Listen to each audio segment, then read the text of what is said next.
વહાલા અને પ્રિય વિદ્યાર્થી મિત્રો, SK Patel commerce institute YouTube ચેનલમાં આપ સૌનું હાર્દિક સ્વાગત છે. આજના વિડિયો લેક્ચરની અંદર મિત્રો આપણે આપણા સ્ટડી મટીરિયલ્સનો ક્વેશ્ચન નંબર 25 સોલ્વ કરાવીશું. જે ક્વેશ્ચન નંબર 25 ટેક્સ્ટ બુકનો છે અને ટેક્સ્ટ બુકમાં ઉદાહરણ નંબર 27 તરીકે આપેલ છે. અને જો પેજ નંબરની વાત કરીએ તો આ દાખલો ટેક્સ્ટબુકમાં પેજ નંબર 192 પર આપેલ છે. અને ક્વેશ્ચન નંબર 24 સોલ્વ કરાવતી વખતે જ વાત કરી હતી કે આ ક્વેશ્ચન નંબર 25 એ માર્ચ 2024 ની બોર્ડની એક્ઝામમાં પૂછાઈ ગયેલ છે. હા, બોર્ડની એક્ઝામમાં જે પ્રશ્ન પૂછાયો હતો તેમાં તે લોકોએ નામ ચેન્જ કરી નાખ્યા હતા. અહીંયા ક્વેશ્ચન નંબર 25 માં પંડિત, પંડ્યા અને નવા ભાગીદારનો પ્રવેશ થાય છે પટેલનો. જ્યારે બોર્ડની એક્ઝામમાં માર્ચ 2024 માં જે ક્વેશ્ચન પૂછાયો તેમાં તે લોકોએ નામ ચેન્જ કરીને શ્રેયા, રિયા અને નવી ભાગીદારનો પ્રવેશ થાય છે પ્રિયાનો. એના સિવાય કોઈ જ ફેરફાર કર્યો ન હતો. રકમો બમણી પણ ન કરી અને રકમો અડધી પણ ન કરી. ખાલી નામ ચેન્જ કરીને સેમ પ્રશ્ન પૂછાયો હતો. અને ક્વેશ્ચન નંબર 24 સોલ્વ કરતી વખતે મેં તમને વાત કરી હતી કે ક્વેશ્ચન નંબર 24 અને ક્વેશ્ચન નંબર 25 જે આપણા સ્ટડી મટીરિયલના છે એ બંને ક્વેશ્ચન ટેક્સ્ટ બુકના જ છે. એક ક્વેશ્ચન ટેક્સ્ટ બુકના ઉદાહરણનો છે અને એક ક્વેશ્ચન ટેક્સ્ટ બુકના સ્વાધ્યાયનો છે. અને બંને ક્વેશ્ચનના હવાલા સરખા જ છે. ફક્ત એ લોકોએ નામ અને રકમો ચેન્જ કરેલ છે. એટલે ક્વેશ્ચન નંબર 24 તમે મારી જોડે જોડે ખાના પાડીને મારી સાથે સાથે એન્ટ્રી કરી છે. તો આ ક્વેશ્ચન નંબર 25 માં ફક્ત તમારે પ્રેક્ટિસ જ કરવાની રહેશે. અને હું પણ ક્વેશ્ચન નંબર 24 દરેક વિદ્યાર્થીએ સોલ્વ કરેલો જ છે તેવું માનીને જ ક્વેશ્ચન નંબર 25 સોલ્વ કરાવીશ. મતલબ કે ક્વેશ્ચન નંબર 24 ની જેમ ડિટેલ્સમાં વાત કરીશું નહીં. ફક્ત હું તમને આ ક્વેશ્ચન નંબર 25 ની પ્રેક્ટિસ કરાવી દઈશ. મતલબ કે દરેક વિદ્યાર્થીને મારી નમ્ર વિનંતી છે કે કમ્પલસરી ક્વેશ્ચન નંબર 24 સોલ્વ કર્યા પછી જ ક્વેશ્ચન નંબર 25 સોલ્વ કરે. અને જો કોઈ વિદ્યાર્થી મારી નમ્ર વિનંતીનો સ્વીકાર નહીં કરે તો તે સજાપાત્ર ગુનો બનશે અને તેને 2 વર્ષની સજા કરવામાં આવશે. તો કોઈ વિદ્યાર્થીનો પ્રશ્ન હોય કે સર 2 વર્ષની સજા જેલની કરવામાં આવશે, તો ના, તે વિદ્યાર્થી પાસેથી 2 વર્ષ સુધી મોબાઈલ લઈ લેવામાં આવશે. 2 વર્ષ સુધી તે વિદ્યાર્થી મોબાઈલનો યુઝ કરી શકશે નહીં. હવે વાત કરીએ દાખલો ગણવા માટેના 0 સ્ટેપની. અને દાખલો ગણવાનું 0 સ્ટેપ મતલબ દાખલો ગણવા માટેના જરૂરી પત્રકોના ખાનાઓ દોરવા. તો ખાનાઓ બધા રેગ્યુલર જ બને છે. અહીંયા પહેલા પેજ ઉપર અંદાજે 40% પેજમાં આપણે પુનઃ મૂલ્યાંકન ખાતું બનાવીશું. તેની નીચે અંદાજે 60% પેજમાં ભાગીદારોના મૂડી ખાતા બનાવીશું. અહીંયા બીજા પેજ ઉપર અથવા તો સામેના પેજ ઉપર આપણે ઉપરના ભાગમાં અંદાજે 30% પેજમાં રોકડ ખાતું બનાવીશું. અને અંદાજે 70% પેજમાં તેની નીચે નવા ભાગીદારના પ્રવેશ બાદનું પાકું સરવૈયું બનાવીશું. અને દરેક દાખલાની જેમ હું મારો ખાના પાડવાનો વિડીયો ફાસ્ટ ફોરવર્ડ કરી નાખીશ. એ દરમિયાન તમારે પણ ખાના પાડીને મારી જોડે જોડે દાખલો ગણવા માટે ખાના પાડીને રેડી થઈ જવાનું રહેશે.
ચલો દાખલો ગણવા માટેનું 0 સ્ટેપ અહીંયા કમ્પ્લીટ થાય છે. જરાક નજર ફેરવી લો તો અહીંયા અંદાજે 40% પેજમાં મેં પુનઃમૂલ્યાંકન ખાતું બનાવ્યું. તેની નીચે અંદાજે 60% પેજમાં ભાગીદારોના મૂડી ખાતા બનાવ્યા. અહીંયા બીજા પેજ ઉપરના ભાગમાં અંદાજે 30% પેજમાં રોકડ ખાતું બનાવ્યું અને તેની નીચે અંદાજે 70% પેજમાં નવા ભાગીદારના મતલબ કે પટેલના પ્રવેશ બાદનું તારીખ 1/4/2016 ના રોજનું પાકું સરવૈયું બનાવ્યું. હવે દાખલો ગણવા માટેનું સ્ટેપ નંબર 1. તો સ્ટેપ નંબર 1 શેનું હતું? તો કે સર મૂડી ખાતાની અને રોકડ ખાતાની બાકી લખો. મૂડી ખાતાની બાકી 1,30,000, 1,20,000 અને રોકડ ખાતાની બાકી 80,000. તો લખી નાખો. મૂડી ખાતાની બાકી મૂડી ખાતામાં જમા બાજુ બાકી આગળ લાવ્યા 1,30,000 અને 1,20,000 અને નવા ભાગીદારના કોલમમાં ડેશ અને રોકડ ખાતાની બાકી રોકડ ખાતામાં ઉધાર બાજુ બાકી આગળ લાવ્યા 80,000 રૂપિયા. ચલો દાખલો ગણવા માટેનું સ્ટેપ નંબર 2. બીજા નંબરનું સ્ટેપ શેનું હતું? જો કોઈ મુક્ત અનામત આપેલ હોય 5 માંથી તો જમા કરો અને 3 માંથી કોઈ અવાસ્તવિક મિલકત આપેલ હોય તો ઉધાર કરો. જૂના ભાગીદારોના મૂડી ખાતે જૂના પ્રમાણમાં જો તો મુક્ત અનામત આપેલ છે કઈ? તો કે સર હા, એક મુક્ત અનામત આપેલ છે. મૂડી અનામત 21,000 રૂપિયા અને અવાસ્તવિક મિલકત એક પણ આપેલ નથી. એટલે બીજા સ્ટેપની એક એન્ટ્રી થશે. મૂડી અનામત 21,000 રૂપિયાને જૂના ભાગીદારો વચ્ચે 2/1 માં વહેંચી દો. તો વહેંચી દઈએ. મુક્ત અનામતની એન્ટ્રી ભાગીદારોના મૂડી ખાતે જમા બાજુ લખો. મૂડી અનામત ખાતે 21,000 ને 2/1 માં વહેંચશો એટલે કેલ્સીની જરૂર જ નહીં પડે. 14,000 અને 7,000 એકદમ સહેલું. એવું લાગે તો તમે કેલ્સીનો યુઝ કરજો હો ને. હવે દાખલો ગણવા માટેનું સ્ટેપ નંબર 3. ચોક્કસ હેતુ માટેની અનામતની નોંધ કરો. ચોક્કસ હેતુ માટે અનામત કેટલી હતી? 2. રોકાણ વધઘટ ભંડોળ અને કારીગર અકસ્માત વળતર અનામત જો તો 2 માંથી એકે આપેલ છે? તો કે સર ના. એટલે ત્રીજા નંબરનું સ્ટેપ આપણું પૂરું થઈ ગયું. હવે દાખલો ગણવા માટેનું સ્ટેપ નંબર 4. પાઘડી અંગેની નોંધ કરો. અને પાઘડી અંગેની નોંધમાં તો પહેલા જો કોઈ ચોપડે પાઘડી દર્શાવેલ હોય તો તે માંડીવાળો જૂના ભાગીદારના મૂડી ખાતે જૂના પ્રમાણમાં તો 30,000 ને માંડી વાળીએ ચોપડે દર્શાવેલ પાઘડીને. તો અહીંયા લખો. શું લખશો? તો પાઘડી ખાતે અને 30,000 ને 2/1 માં વહેંચશો એટલે ડાયરેક્ટ વહેંચી શકાય છે. 20,000 અને 10,000 અને અહીંયા ડેશ. હવે જો હવાલામાં પાઘડી વિશે કઈ માહિતી આપણને આપી છે અને જૂના ભાગીદારના ત્યાગ વિશે કઈ માહિતી આપી છે. પાઘડીની જે કઈ માહિતી આપી હોય, પાઘડીનું ફલાણું, પાઘડીનું લુકડું, પાઘડીનું ઢુકડું, એ બધી માહિતી કલેક્ટ કરવાની રહેશે. તો પહેલા હવાલામાં વાત કરીએ તો નવું નફા નુકસાનનું પ્રમાણ આપણને આપેલ છે. તો જૂનું પ્રમાણ એ જ ત્યાગનું પ્રમાણ બનશે નહીં. તો આપણે અહીંયા ત્યાગનું પ્રમાણ શોધવું પડશે. જૂનો ભાગ માઇનસ નવો ભાગ. અને હવે આગળ જોઈએ તો અહીંયા બીજા વાલામાં તો મૂડીની વાત કરી છે. લોન પર વ્યાજ ને અંગત ખર્ચ ને પુનર્ગઠનના ખર્ચા. છઠ્ઠા વાલામાં આપણને આપ્યું છે જો પાઘડીનું મૂલ્યાંકન ₹2,70,000 આંકવામાં આવ્યું. મતલબ પેઢીની કુલ પાઘડી ₹2,70,000 આંકવામાં આવી. અને જો અહીંયા ક્યાંય કરતા ક્યાંય હવાલામાં આપણને એવી માહિતી નથી આપી કે નવો ભાગીદાર તેના ભાગની પાઘડીની રકમ રોકડમાં લાવતો હોય. એટલે નવા ભાગીદારના ભાગની પાઘડીનો હવાલો તેના મૂડી ખાતે આપણે ઉધાર કરતા હતા. નવા ભાગીદારના મૂડી ખાતે ઉધાર અને જૂના ભાગીદારના મૂડી ખાતે જમા ત્યાગના પ્રમાણમાં. પરંતુ ક્વેશ્ચન નંબર 24 અને ક્વેશ્ચન નંબર 25 આ બે ક્વેશ્ચન માટે નવા ભાગીદારના ભાગની પાઘડીનો હવાલો તેના મૂડી ખાતે આપવાને બદલે આપણે તેના ચાલુ ખાતે આપીશું. તો કે સર કેમ? તેની ગયા દાખલામાં મેં તમને ડિટેલ્સમાં વાત કરી હતી. અહીંયા એક જ વાક્યમાં મારે કારણ આપવું હોય તો એટલું કારણ આપી શકાય, કારણ કે નવા ભાગીદારની મૂડીને પાયાની મૂડી ગણવાની છે. તો કઈ વાંધો નહીં, નવા ભાગીદારના ભાગની પાઘડીનો હવાલો તેના મૂડી ખાતે આપવાને બદલે કામ ચલાવ ટેમ્પરરી આપણે તેનો હવાલો તેના ચાલુ ખાતે આપીશું. અને બીજું, અહીંયા પાઘડીના હવાલાની એન્ટ્રી આપણને પાઘડીની આમનોંધ ઉપરથી કરવામાં સરળતા રહેશે. અને પાઘડીની આમનોંધ આ દાખલામાં આપણે બે રીતે બનાવી શકીશું, અને બંને રીત મેં કમ્પ્લીટ ક્વેશ્ચન નંબર 24 માં સોલ્વ કરીને બતાવી હતી. તો કે સર કઈ બે રીત હતી? એક રીત એ હતી કે પહેલા ત્યાગનું પ્રમાણ શોધો અને પછી ત્યાગના પ્રમાણ ઉપરથી આમનોંધ લખો. અને બીજી પદ્ધતિ એ હતી કે તેમાં ત્યાગનું પ્રમાણ શોધવાની જરૂર જ ન પડે. પાઘડીના રકમના તફાવત ઉપરથી ડાયરેક્ટ જ આપણને સીધી રીતે જ આપણને પાઘડીના હવાલાની રકમ મળી જાય. મતલબ કે કુલ પાઘડી જૂના પ્રમાણમાં જમા કરો, નવા પ્રમાણમાં ઉધાર કરો અને તફાવતની રકમ લાવો. તો કોઈ વિદ્યાર્થી કે સર તમે અહીંયા બંને રીત શીખડાવશો? ના, બેમાંથી કોઈ પણ એક જ રીત હું શીખડાવીશ. તો કે સર કઈ રીત શીખડાવશો? ડાયરેક્ટ જ ત્યાગનું પ્રમાણ શોધ્યા વગર આપણે પાઘડીના હવાલાની રકમ શોધી નાખીએ. તો લખો, અહીંયા શું લખશો?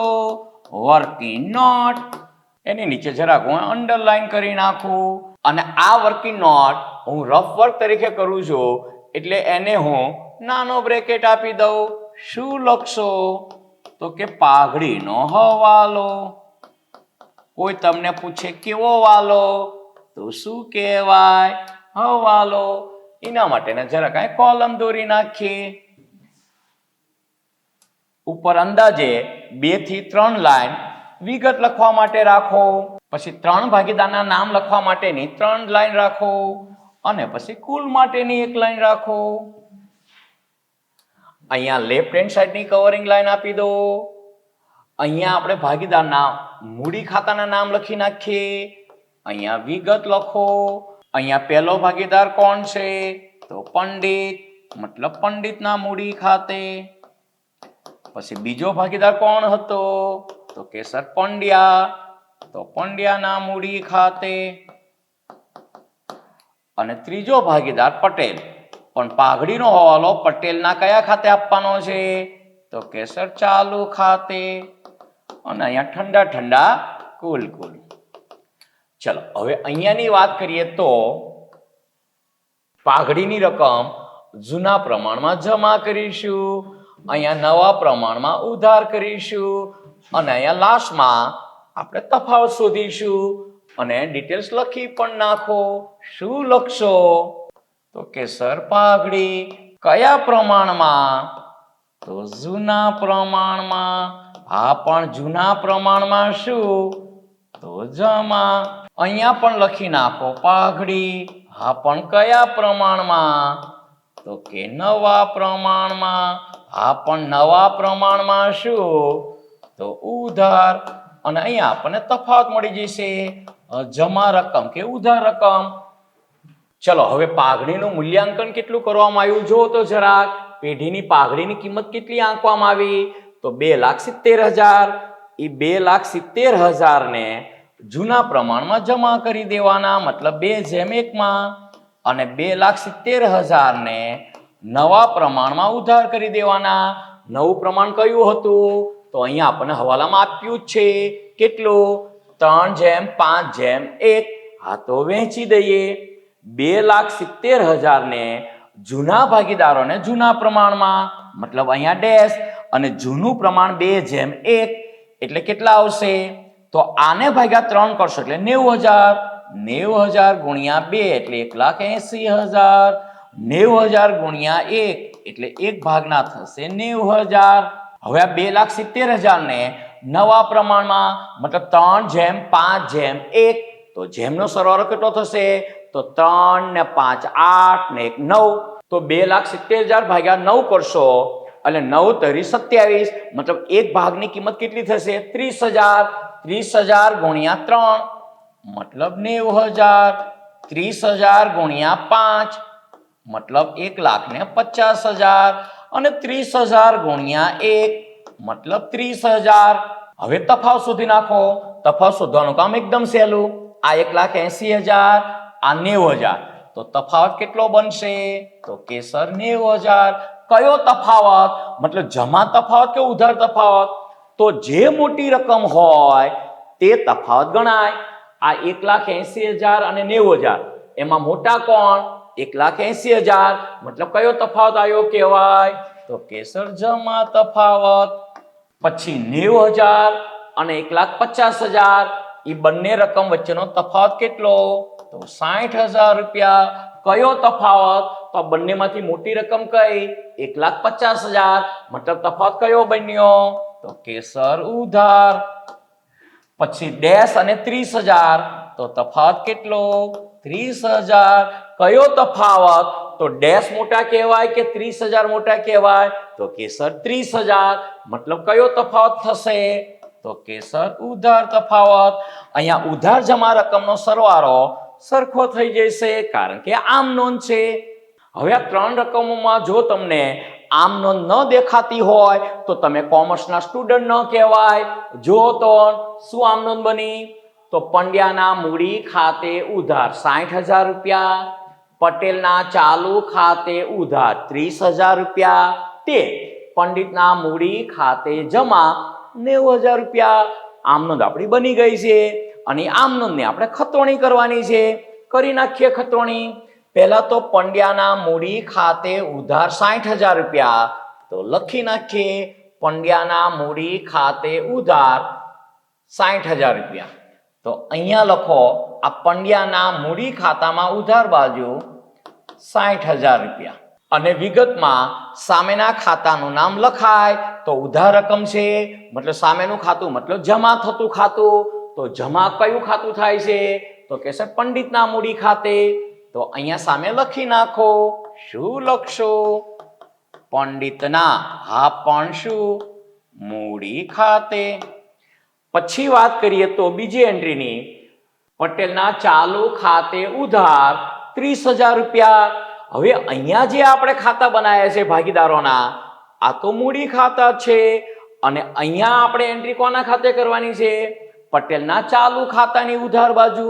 મતલબ પટેલના ચાલુ ખાતે ઉધાર બાજુ અને ચાલુ ખાતાની ઉધાર બાજુ એન્ટ્રી કરશો તો પટેલના ચાલુ ખાતાની ઉધાર બાકી કહેવાય. અને એમને ડાયરેક્ટ વિચારશો તો પણ ચાલશે. પટેલના ચાલુ ખાતે ઉધાર મતલબ પટેલના ચાલુ ખાતાની ઉધાર બાકી અને ભાગીદારોના ચાલુ ખાતાની ઉધાર બાકી પાકા સરયામાં ક્યાં દર્શાવાય? મિલકત લેણા બાજુ. તો ડાયરેક્ટ અહીંયા લખી નાખો પટેલનું. હા પણ શું? ચાલુ ખાતું અથવા પટેલના ચાલુ ખાતે. કેટલા રૂપિયા? તો કે સર 30,000 રૂપિયા. ચલો ત્રીજી એન્ટ્રીની વાત કરીએ તો તે પંડિતના મૂડી ખાતે જમા 90,000. તો પંડિતના મૂડી ખાતે જમા, મૂડી ખાતા આપણે બનાવેલા જ છે અને પંડિતના મૂડી ખાતે જમા એટલે પંડિતના મૂડી ખાતે જમા બાજુ થશે. કેટલાની એન્ટ્રી? 90,000ની એન્ટ્રી અને વિગતમાં સામેના ખાતાનું નામ લખાય. તો આ જમા એન્ટ્રી છે તો સામેના ખાતાનું નામ મતલબ ઉધાર એન્ટ્રીના ખાતાનું નામ. તો ઉધાર બાજુ 2 એન્ટ્રી છે તો સામેના ખાતાના નામ તરીકે 2 એન્ટ્રીના નામ લખાય છે. મતલબ કે ડાયરેક્ટ એક રકમ 90,000 જમા નહીં કરી શકાય. 90,000 ના કેટલા ભાગ પડે છે? તો કે સર 2 ભાગ. એક 60,000ની એન્ટ્રી અને બીજી 30,000ની એન્ટ્રી. અને 60,000 માટે સામેના ખાતાનું નામ કયું છે? તો કે સર પંડ્યાના મૂડી ખાતે. અને 30,000 માટે કયા ખાતાનું નામ છે? તો પટેલના ચાલુ ખાતે. તો લખી નાખો. અહીંયા શું લખશો? તો કે સર પંડ્યાના. હા પણ શું? મૂડી ખાતે. અને ખાસ ધ્યાન રાખજો આ 30,000ની સામેના ખાતાનું નામ પટેલના. હા પણ કયા ખાતે? તો કે સર ચાલુ ખાતે, અને અહીંયા ડેશ કરી નાખો. મતલબ પાઘડીના હવાલાની એન્ટ્રી આપણી કમ્પ્લીટ થઈ ગઈ. ચોથા નંબરનું સ્ટેપ પૂરું થઈ ગયું. હવે દાખલો ગણવા માટેનું સ્ટેપ નંબર કેટલામો હતું? 5મો. હવાલાની નોંધ કરો. કરી નાખીએ. પહેલા હવાલામાં તો 9 નફાનુકસાનનું પ્રમાણ આપ્યું છે, તેની કોઈ એકાઉન્ટિંગ એન્ટ્રી નહીં થાય. બીજા હવાલાની વાત કરીએ તો પટેલ મૂડી તરીકે ₹50,000 રોકડમાં લાવશે. એ તો સાવ સહેલું. પટેલના મૂડી ખાતે જમા, અને રોકડ ધંધામાં આવે તો ઉધાર, મતલબ રોકડ ખાતે ઉધાર, અને સામેના ખાતાના નામ લખાય. તો અહીંયા લખો 50,000, અહીંયા ડેશ, અને સામેના ખાતાનું નામ શું લખાય છે? તો કે સર રોકડ ખાતે, અને રોકડ ધંધામાં આવે તો ઉધાર, એટલે રોકડ ખાતામાં ઉધાર બાજુ. અને કોના મૂડી ખાતે? તો કે સર પટેલના મૂડી ખાતે. ચલો ત્યાર પછીના હવાલાની વાત કરીએ તો ત્રીજા નંબરનો હવાલો, લોન પર છેલ્લા વર્ષનું વ્યાજ ચૂકવવાનું બાકી છે. છેલ્લા વર્ષનું મતલબ લાસ્ટ યરનું વ્યાજ ચૂકવવાનું બાકી છે, મતલબ 1 વર્ષનું વ્યાજ ચૂકવવાનું બાકી છે. જો તો અહીંયા જો મૂડી દેવા જો આપણને 10%ની લોન આપી, કેટલા રૂપિયાની?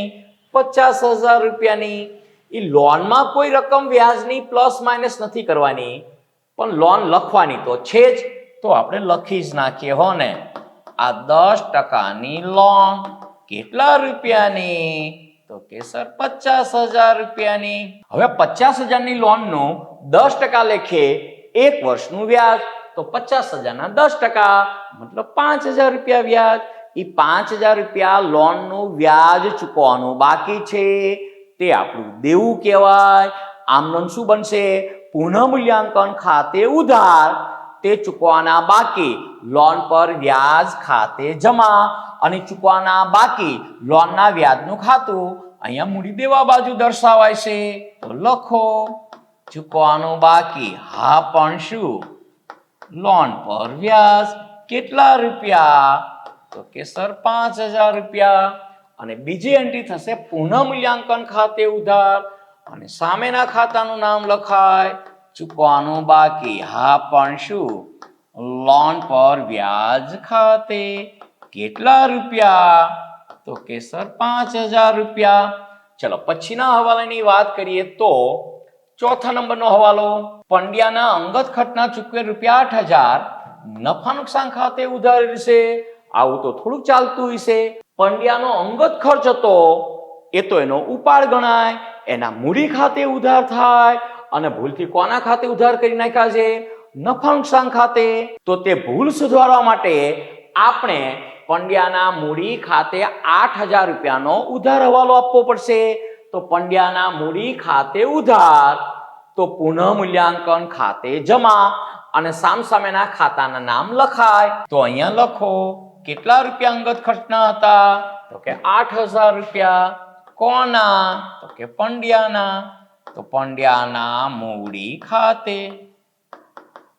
અને વધારાની ડિટેલ્સ તરીકે અહીંયા લખવું હોય તો લખી શકાય અંગત ખર્ચ અથવા તો અંગત ખર્ચના.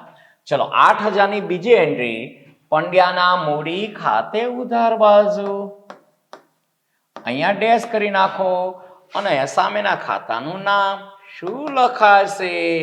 તો કે સર પુનઃમૂલ્યાંકન ખાતે. કમ્પ્લીટ. પંડ્યાના મૂડી ખાતે ઉધાર અને પુનઃમૂલ્યાંકન ખાતે જમા. ચલો ત્યાર પછીનો હવાલો, તો 5મો હવાલો, પુનર્ગઠનના ખર્ચા ₹12,000 પંડિતે ચૂકવેલ છે. હવે પુનર્ગઠનના ખર્ચા મતલબ પેઢીના પુનર્ગઠનના ખર્ચા, અને પેઢીના પુનર્ગઠનના ખર્ચા ચૂકવવાની જવાબદારી પેઢીની હોય, પરંતુ અહીંયા કોણે ચૂકવ્યા છે? તો કે સર પંડિતે ચૂકવ્યા છે. તો પંડિતનું ખાતું એટલા રૂપિયાથી આપણે શું કરવું પડે? જમા કરવું પડે. તો પંડિતના મૂડી ખાતે જમા, તો પછી પુનઃમૂલ્યાંકન ખાતે ઉધાર. લખી નાખો અહીંયા સામેના ખાતાનું નામ, પંડિતના, હા પણ શું? મૂડી ખાતે કેટલા રૂપિયા? તો કે સર 12,000 રૂપિયા. અને વધારેની ડિટેલ્સ તરીકે લખવું હોય તો તો લખી શકાય પુનર્ગઠનના ખર્ચા. અને 12,000 ની ક્રોસ એન્ટ્રી પંડિતના મૂડી ખાતે જમા બાજુ અને સામેના ખાતાનું નામ લખાય. શું લખશો? પુનઃ મૂલ્યાંકન ખાતે. ચલો ત્યાર પછીના હવાલાની વાત કરીએ તો 7મો હવાલો, પટેલની મૂડીને પાયા તરીકે રાખી પંડિત અને પંડ્યાની મૂડી નવી પેઢીમાં નવા નફા નુકસાન પ્રમાણમાં રાખવી અને જરૂરી હવાલા ચાલુ ખાતામાં નાખવા. હવે ગયા દાખલામાં આપણે ડિટેલ્સમાં વાત કરી હતી કે મૂડી ખાતાના તફાવતનો હવાલો કયા ખાતે નાખવો છે એની વાત ન કરી હોય તો પછી ક્યાં નાખવાનો હોય? રોકડ ખાતે નાખવાનો હોય. એનો મતલબ શું થાય? કોઈ ભાગીદારની મૂડીમાં વધારો હોય, મૂડી ખાતાનો સરપ્લસ હોય તો તે સરપ્લસ એ ભાગીદારને શું કરવાનો છે? રોકડમાં પાછો આપી દેવાનો છે. અને કોઈ ભાગીદારની મૂડીમાં ઘટ હોય, મૂડીની તૂટ હોય, ડેફિસિટ હોય તો પછી એટલી રકમ એ ભાગીદાર પાસેથી મંગાવવાની છે. ટૂંકમાં કહીએ તો મૂડી ખાતાના તફાવતના હવાલા વિશે કઈ માહિતી ન આપી હોય તો તે તફાવતનો હવાલો કયા ખાતે નાખવાનો? રોકડ ખાતે નાખવાનો. પરંતુ અહીંયા તો આપણને સ્પષ્ટ કહી દીધું છે કે જરૂરી હવાલા ચાલુ ખાતામાં નાખવા. તો આનો મતલબ કોઈ વિદ્યાર્થી એવો નહીં કરે કે ચાલુ ખાતામાં હવાલા નાખવાના કીધા છે, મતલબ ભાગીદારો સ્થિર મૂડી ખાતાની પદ્ધતિ અપનાવતા હશે. અને જો સ્થિર મૂડી ખાતાની પદ્ધતિ અપનાવતા હોત તો અહીંયા ચાલુ ખાતા આપણને આપેલા હોવા જોઈએ. તો પછી કોઈ વિદ્યાર્થી એનાથી પણ ડીપમાં જઈને એવું નહીં વિચારે કે જૂની પેઢી અસ્થિર મૂડી ખાતાની પદ્ધતિ અપનાવતી હશે અને નવા ભાગીદારના પ્રવેશ બાદ નવી પેઢી હવે સ્થિર મૂડી ખાતાની પદ્ધતિ અપનાવતી હોય. પરંતુ મિત્રો અહીંયા તેવું કંઈ જ નથી. ફક્ત અહીંયા એવી માહિતી આપી છે કે મૂડી ખાતાનો તફાવતનો હવાલો કામ ચલાવ ભાગીદારોના ચાલુ ખાતે લખો. તો ભવિષ્યમાં પછી ભાગીદારો નક્કી કરશે કે આ ચાલુ ખાતાની જે રકમ છે તેનો હવાલો મૂડી ખાતે આપી દેવો કે એટલી રકમ ખૂટતી હોય મંગાવવી અને વધારો હોય તો ભાગીદારોને પરત કરો. એ તો પેઢીનો ભવિષ્યનો પ્રશ્ન છે. અત્યારે તો આપણે તફાવતની રકમ કામ ચલાવ કયા ખાતે લખવાની છે? ભાગીદારના ચાલુ ખાતે લખવાની છે. તેમ છતાં કોઈ પ્રશ્ન હોય તો તમે મને કહેજો. હો ને? ચલો અહીં હવાલા બધા આપણા કમ્પ્લીટ થઈ ગયા. તો હવે દાખલો ગણવા માટેનું સ્ટેપ નંબર 6. 6થા નંબરનું સ્ટેપ શેનું હતું? પાકા સરવાયાની બાકીની વિગતો નોંધો. પાકા સરવાયાની બાકીની એન્ટ્રી કરો.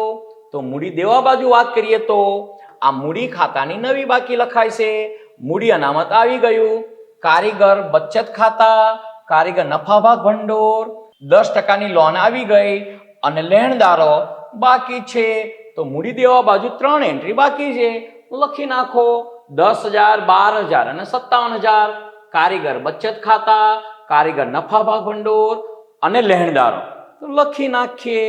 અહીંયા પાકા સરવૈયામાં મૂડી દેવા બાજુ પહેલા હું રકમ લખી નાખું એટલે ભૂલી ન જવાય. 10,000, 12,000 અને 57,000 મેં યાદ રાખી લેતી હો ને. અહીંયા 10,000 ની સામે લખી નાખો કારીગર બચત ખાતા અથવા કારીગરોના બચત ખાતા. 12,000 ની સામે લખી નાખો કારીગર નફા ભાગ ભંડોળ. આ બંને દેવું કહેવાય. અને 57,000 ની સામે લખી નાખો લેણદારો. ચલો હવે બાકીની એન્ટ્રીની મૂડી દેવા બાજુની એન્ટ્રી થઈ ગઈ કમ્પ્લીટ. કારીગર બચત ખાતા, કારીગર નફા ભાગ ભંડોળ અને લેણદારો. 10% ની લોન આપણે લખી નાખી. મૂડી અનામત તો આપણે વહેંચી દીધું. હવે મિલકત લેણા બાજુની વાત કરીએ તો પાઘડી આપણે વહેંચી દીધી, મતલબ માંડીવાળી. મકાન ફર્નિચર બાકી છે. પહેલા 2 લખી નાખો, 2,40,000.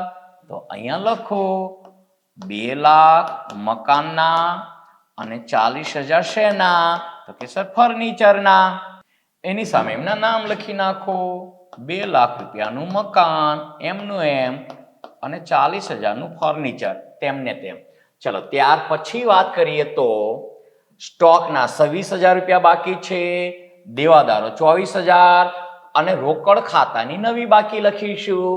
એટલે સ્ટોક 26,000 અને દેવાદારો 24,000 લખી નાખો. 26 અને પછી 24. આ 26,000 અને પછી 24,000.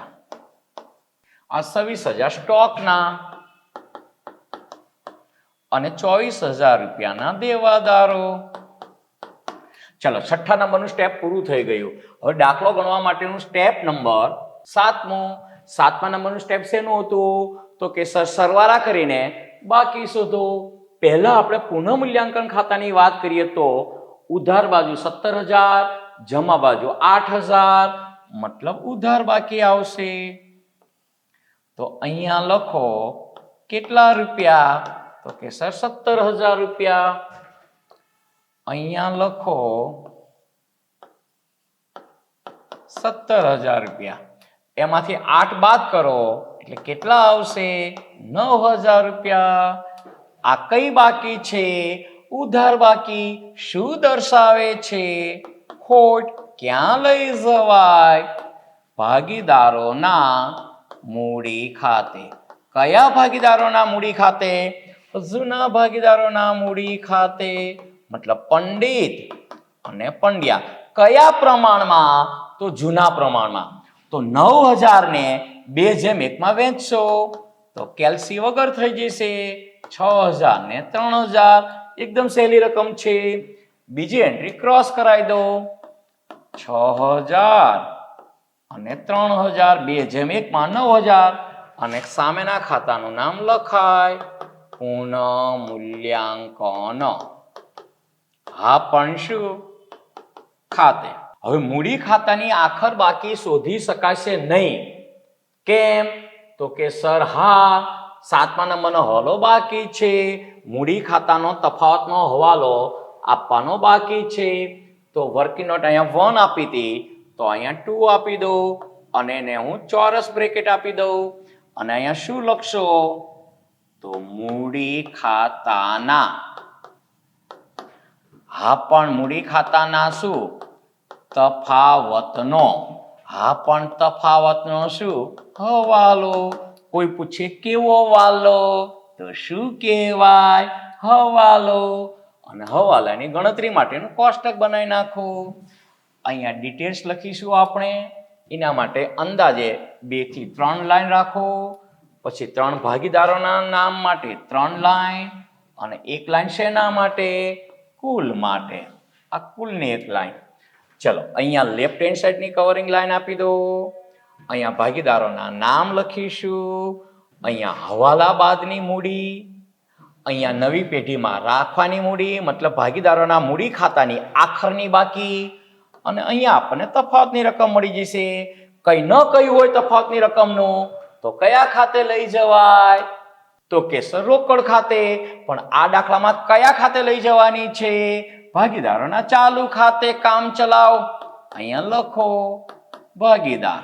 પછી અહીંયા લખો હવાલા બાદની. હા પણ શું?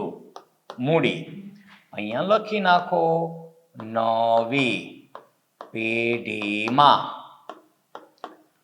રાખવાની મૂડી મતલબ ભાગીદારોના મૂડી ખાતાની આખરની બાકી. અને અહીંયા તફાવત આપણને સ્પષ્ટ સૂચના આપી છે. ક્યાં લઈ જવાનો છે? ભાગીદારોના કયા ખાતે?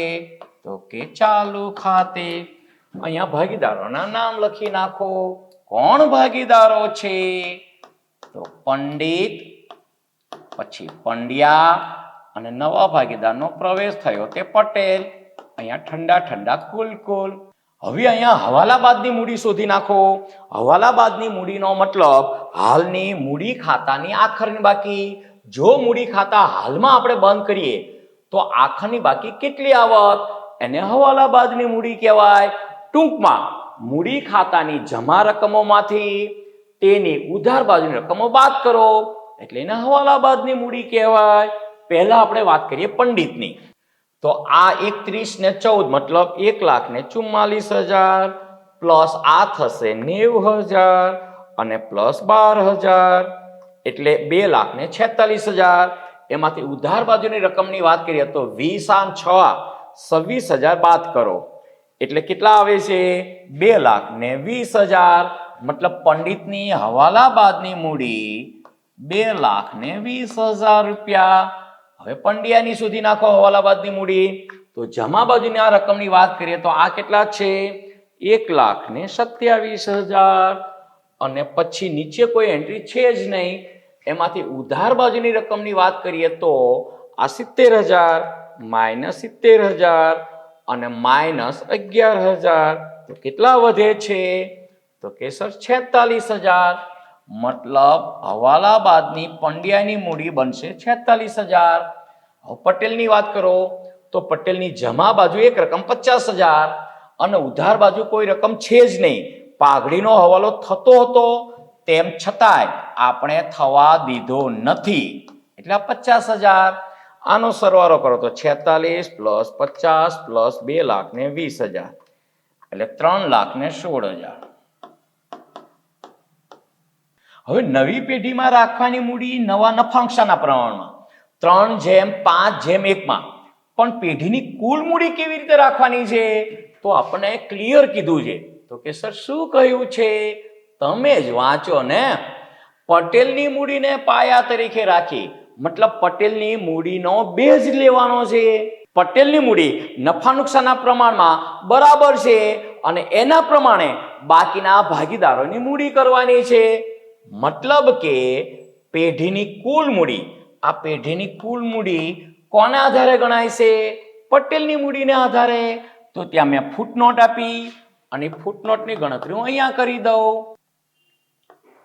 લખો નવી પેઢીની હા પણ શું કુલ મૂડી અને એનું સૂત્ર બનાવવું હોય તો બની જશે.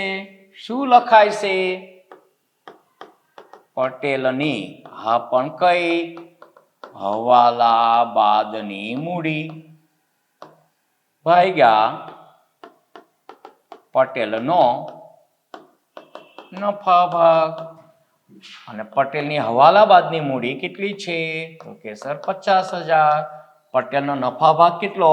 તો 3:5:1 એટલે જેમનો સરવાળો 9 મતલબ પટેલનો નફા ભાગ 1/9. ચલો હવે ડાયરેક્ટ લાવશો તો ચાલશે. 50,000 ભાગ્યા 1 ગુણ્યા 9. અને કોઈ વિદ્યાર્થીને તેમાં બરાબર સમજણ ન પડતી હોય તો એક સ્ટેપ અહીંયા વધારે લખી નાખું. આ 1/9 ભાગાકારમાં છે એને ગુણાકારમાં લઈ જાઓ તો 1/9 કેટલા થઈ જશે? 9 મતલબ કેટલા થશે ગણો તો 9 × 5 = 45 યાની કે 4,50,000 નવી પેઢીની કુલ મૂડી બનશે. એને અહીંયા લખી નાખો 4,50,000 રૂપિયા. હવે 4,50,000 ને નવા પ્રમાણમાં મતલબ 3:5:1 વહેંચી દો તો જેમનો સરવાળો કેટલો થશે? 9. તો 4,50,000 ભાગ્યા 9 તો 9 × 5 = 45 મતલબ એક ભાગની કિંમત થશે 50,000. હવે 50,000 ગુણ્યા 3 એ તો બધાને આવડે 1,50,000. 50,000 ગુણ્યા 5 એટલે કેટલા બનશે? 2,50,000. અને 50,000 ગુણ્યા 1 એટલે કેટલા થશે? 50,000 રૂપિયા. હવે તફાવતની રકમ શોધો. 2,20,000 અને 1,50,000 એટલે 2,20,000 માઇનસ 1,50,000 તો પ્લસ કેટલા પ્લસ થશે? 70,000 રૂપિયા. મતલબ કે પંડિતની મૂડીનો વધારો આવે છે 70,000 રૂપિયા. પંડિતની મૂડીનો સરપ્લસ 70,000 રૂપિયા. પછી પંડ્યાની વાત કરીએ તો 46,000 માઇનસ 2,50,000 એટલે માઇનસ 2,04,000. એની મૂડી એટલી ખૂટે છે. અને પટેલની મૂડીને બેઝ ગણ્યો હતો એટલે ત્યાં તો ડેશ. હવે આના સરવાળાની જરૂર નથી પણ આ બંને બાજુ ટેલી થઈ જશે એટલે કરી જ નાખીએ. 2,04,000 માઇનસ છે પ્લસ 70,000 એટલે કેટલા થશે? માઇનસ 1,34,000. અને આમાંથી આ રકમ બાદ કરશો તો તે ટેલી થઈ જશે. 3,16,000 માઇનસ 4,50,000 એટલે માઇનસ 1,34,000. હવે તફાવતની એન્ટ્રીની વાત કરીએ તો પંડિતનો 70,000 રૂપિયાનો સરપ્લસ છે. એ જો રોકડમાં પરત કરવાનો હોત તો પંડિતના મૂડી ખાતે ઉધાર અને રોકડ ખાતે જમા. પરંતુ અહીંયા કામ ચલાવ કયા ખાતે લઈ જવાનો છે? ચાલુ ખાતે. પેલા 70,000 તો લખી નાખો. પછી કેટલો તફાવત છે? તો કે સર પંડ્યાનો -2,04,000. હા, તો એ તફાવતની રકમ એના મૂડી ખાતે જમા થશે. આ 2,04,000 અને અહીંયા 70,000. હવે આ તફાવતની રકમ કામ ચલાવ ક્યાં મૂકવાની છે? તો કે જે તે ભાગીદારના ચાલુ ખાતે. તો અહીંયા લખી નાખો પંડિતના ચાલુ ખાતે અને અહીંયા લખી નાખો આ પંડ્યાના મૂડી ખાતે. તો આ રકમ ક્યાં લઈ જવાની છે? ત્યાંથી પંડ્યાના ચાલુ ખાતે. હવે ખાસ ધ્યાન રાખજો, આ 70,000 રૂપિયા પંડિતના મૂડી ખાતે ઉધાર થયા છે. આ મૂડી ખાતા છે. જો આ મૂડી ખાતે મતલબ પંડિતના મૂડી ખાતે ઉધાર, તો પંડિતના ચાલુ ખાતે જમા થાય. અને ભાગીદારના ચાલુ ખાતાની જમા બાકી પાકા સરવાળામાં ક્યાં દર્શાવાય? મૂડી દેવા બાજુ. તો અહીંયા લખી નાખો પંડિતના ચાલુ ખાતે અથવા પંડિતનું ચાલુ ખાતું. કેટલા રૂપિયાનું? તો કે સર 70,000 રૂપિયાનું. અને પછી આની ક્રોસ એન્ટ્રીની વાત કરીએ તો આ પંડ્યાના મૂડી ખાતે, આ પંડ્યાના મૂડી ખાતે શું કર્યા છે? જમા. તો એની ક્રોસ એન્ટ્રી આ પંડ્યાના ચાલુ ખાતે કઈ બાજુ થાય? ઉધાર બાજુ. અને ભાગીદારોના ચાલુ ખાતાની ઉધાર બાકી પાકા સરવાળામાં ક્યાં દર્શાવાય? તો કે સર મિલકત લેણા બાજુ ઉધાર બાકી. તો અહીંયા લખો પંડ્યાના ચાલુ ખાતે અથવા પંડ્યાનું શું લખશો? ચાલુ ખાતું. કેટલા રૂપિયા? તો કે સર 2,04,000 રૂપિયા. મૂડી ખાતાની આખર બાકી લખી નાખો. આખર બાકી અહીં શોધવાની જરૂર જ નથી, કારણ કે ઓલરેડી આપણે શોધી નાખી છે. નવી પેઢીમાં રાખવાની મૂડી, ખોટી મહેનત કરવાની જરૂર નથી હો ને. 1,50,000, 2,50,000 અને 50,000. અહીંયા મૂડી ખાતાનો સરવાળો કરીશું અને અહીંયા આખર બાકી જે આપણે વર્કિંગ નોટમાં શોધી તે 1,50,000, 2,50,000 અને 50,000 રૂપિયા. અને એની સામે લખી નાખો બાકી આગળ લઈ ગયા. હવે આ મૂડી ખાતાનો સરવાળો કરશો તો બંને બાજુનો સરવાળો કેવો થઈ જશે? સરખો થઈ જશે.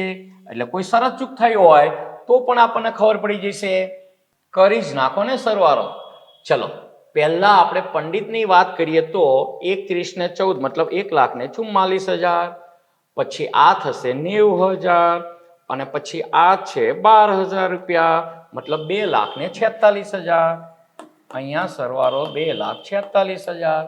પંડ્યાની વાત કરીએ તો આ 1,27,000 અને આ 2,04,000 એટલે એનો સરવાળો બન્યો 3,31,000 રૂપિયા.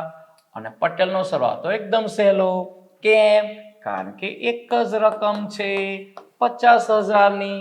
અને આ બાજુનો સરવાળો પણ એટલો જ થશે.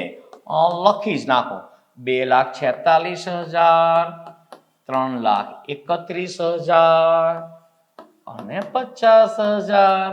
હવે કરો તો સરવાળો. તો જો આ 20 ને 6 તો કે સર 26,000 પ્લસ 70,000 એક રકમ લઈ લો પ્લસ 1,50,000 એટલે 2,47,000 થઈ ગયો. અહીંયાની વાત કરીએ તો 70 ને 78 ને 81 એટલે 81,000 પ્લસ 2,50,000 એટલે 3,31,000. અને આ તો એક જ રકમ છે 50,000ની મતલબ બંને બાજુના સરવાળા સરખા થઈ જાય છે. શેના? મૂડી ખાતાના. અને હવે મૂડી ખાતાની આખરની બાકી અહીંયા લખી નાખો ભાગીદારોની મૂડી અથવા તો મૂડી ખાતા. કોણ ભાગીદારો? પંડિત, પંડ્યા અને પટેલ. કેટલી આખર બાકી આવી હતી? તો અહીંયાથી જુઓ તો પણ ભલે 1,50,000, 2,50,000, 50 અને આઉટર કોલમમાં 4,50,000. અને ભાગીદારોના મૂડી ખાતામાં જુઓ તો પણ ભલે બંને એક જ રકમો છે 1,50,000, 2,50,000 અને 50,000. અને નવી પેઢીની કુલ મૂડી 4,50,000. બસ હવે રોકડ ખાતાની બાકી લખી નાખો એટલે આપણો દાખલો પૂરો થઈ જશે. ચલો 80,000 પ્લસ 50,000 તો 1,30,000. 1,30,000 ને અહીંયા લખી નાખો. આ 1,30,000 અને 1,30,000 માંથી કંઈ બાદ ન કરો તો કેટલા વધે? તો કે સર 1,30,000. એની સામે શું લખશો? બાકી આગળ લઈ ગયા અને ક્વેશ્ચન માર્ક. એને મેં એક લાઈન રાખી જ છે હો ને, નીચે લખો તો પણ ચાલે. 1,30,000 અને કઈ શિલ્લક? રોકડ અથવા તો રોકડ શિલ્લક. હવે પાકા સરવાળાનો સરવાળો કરશો એટલે બંને બાજુનો સરવાળો દ્વિનોંધી નામા પદ્ધતિના નિયમ પ્રમાણે સરખો થઈ જશે. કઈ વાંધો નહીં. આ 450 પ્લસ 70, 4,50,000 પ્લસ 70,000 પ્લસ આ 55 ને આ કેટલા થશે? 65,000 પ્લસ 65,000 પ્લસ અને આ થશે 12 ને 57 69,000 એટલે 6,54,000. અહીંયા લખો 6,54,000 રૂપિયા. એ 6,54,000 ને અહીંયા મૂકો. આ 6,54,000 રૂપિયા. હવે આ મિલકત લેણા બાજુનો કરો તો આ 2,30 ને 2,70 આ 2,70,000 પ્લસ આ કેટલા થશે? તો કે સર 50,000 તો એ 50,000 અને આ થશે કેટલા? તો કે સર 334 એટલે પ્લસ 334 ઇઝ ઇક્વલ ટુ એટલે કુલ સરવાળો 6,54,000. બંને બાજુનો સરવાળો આપણો સરખો થઈ ગયો. મતલબ કે ગાણિતિક દ્રષ્ટિએ અને કોઈ પૂછે કેવા કલી તો શું કહેવાય? મેથેમેટિકલી પણ આપણો દાખલો સાચો પુરવાર થાય છે. તો મળીએ છીએ મિત્રો નેક્સ્ટ લેક્ચરમાં.